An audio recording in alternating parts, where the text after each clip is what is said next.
সারা ভারতের ভিতরে তাদের পতনের সময় একেবারে ঘনিয়ে এসছে। এবারে তাদের এই জুলম এবং নির্যাতন, তারা যেভাবে মুসলমানদের উপর অত্যাচার করছে, মুসলমানদের ঘরবাড়ির মধ্যে আগুন দিচ্ছে, মুসলমানদেরকে মারছে, মুসলমানদেরকে পুড়াচ্ছে, এই পুরো বিষয়টা কিন্তু এখন প্রমাণ করে দিচ্ছে যে এই অল্প কয়েকজন যারা সংস্কারপন্থী, যাদেরকে মানুষ একেবারে মন থেকে ভোট দিয়েছে, তাদের বিজয় মানি, ফাতেমা আহলিয়ার বিজয় মানি হচ্ছে নতুন একটা সম্ভাবনার দুয়ার উন্মুক্ত হওয়া। সারা ভারতের ভিতরে তাদের পতনের সময় একেবারে ঘনিয়ে এসছে। এবারে তাদের এই জুলম এবং নির্যাতন, তারা যেভাবে মুসলমানদের উপর অত্যাচার করছে, মুসলমানদের ঘরবাড়ির মধ্যে আগুন দিচ্ছে, মুসলমানদেরকে মারছে, মুসলমানদেরকে পুড়াচ্ছে, এই পুরো বিষয়টা কিন্তু এখন প্রমাণ করে দিচ্ছে যে এই অল্প কয়েকজন যারা সংস্কারপন্থী, যাদেরকে মানুষ একেবারে মন থেকে ভোট দিয়েছে, তাদের বিজয় মানি, ফাতেমা আহলিয়ার বিজয় মানি হচ্ছে নতুন একটা সম্ভাবনার দুয়ার উন্মুক্ত হওয়া। বর্তমানে ভারতে বিজেপির যে বিজয়, মুসলমানদের এক্ষেত্রে করণীয় কি? যে জুলম হচ্ছে, আসলে এটি মানুষকে কোন দিকে নিয়ে যাবে? দেখুন, আসলে ইসিআরের মাধ্যমে প্রায় 91 লক্ষ মুসলমানদেরকে ভোট দিতে দেওয়া হয়নি। খুব ভালোভাবে সুকৌশলে, সুচিন্তিত কূটকৌশল কাজে লাগিয়ে তারা 91 লক্ষ মুসলমানদেরকে ভোট দিতে দেয় নাই। শুধুমাত্র এই প্রক্রিয়ার মধ্য দিয়ে তারা এখন মোদির যে দল রয়েছে বিজেপি, এই বিজেপি কিন্তু ভোটকাস্ট হয়েছে 45% ভোট পেয়েছে। তো 45% যে ভোটটা পেয়েছে, এই ভোটটা আপনি একটু হিসাব করে দেখেন, যেখানে তৃণমূল পেয়েছে 41% ভোট। তো 41% আর 45%, মাত্র 4%-এর যে ডিফারেন্স আছে, মুসলমানদের যদি 91 লক্ষ ভোট চলে আসতো, তাহলে কিন্তু এখানে 12% ভোটকাস্ট হয়ে যেত।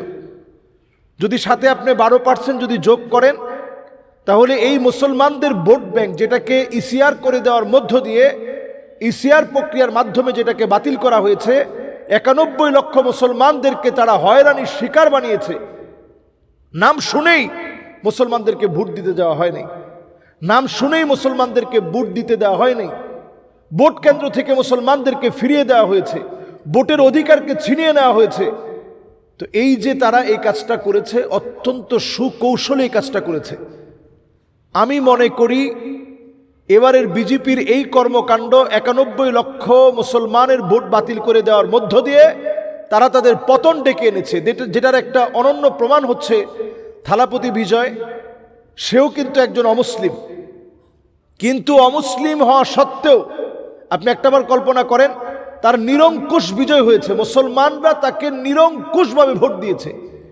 এবং আমাদের কেরালার যে বোন, হিজাবিয়ান যে বোন রয়েছে, যে হিজাবের জন্য লড়াই করেছিল, ফাতেমা আহলিয়া, সে কিন্তু সুবহানাল্লাহ বিহামদি, আল্লাহ তাআলা তাকে বিজয় দিয়েছে। এবং হিন্দুরা এত উল্লাস করেছে তার বিজয়ের পরে, যে তার বিজয় এটা আমাদের বিজয়, তার বিজয় যেন আমাদের বড় বিজয়, তার অর্জন যেন আমাদের অর্জন। তো এইটা কিন্তু প্রমাণ করে দিচ্ছে সামনের একটা সময় আসবে, সারা ভারতের ভিতরে তাদের পতনের ঘণ্টা বেজে যাবে।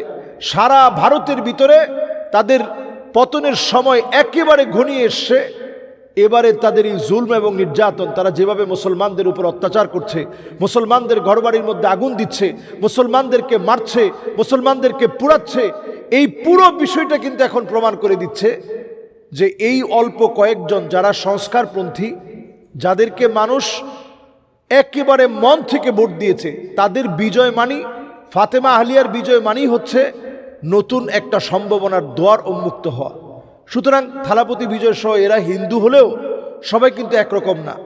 এই বর্তমান বিজেপি তারা যেইভাবে মুসলমানদের উপরে আক্রোশ ছড়াচ্ছে এবং আমাদের দেশে হামলা করার জন্য তারা বিভিন্ন রকমের কথা বলছে, কটূক্তি করছে, আমাদের দেশকে ছোট করে তুচ্ছ-তাচ্ছিল্য করে কথা বলছে, আমাদের দেশে ট্রাক গেলে তারা আঘাত করতেছে, এই সবগুলো কিন্তু পতনের ঘণ্টা তাদেরকে বাজিয়ে দিবে।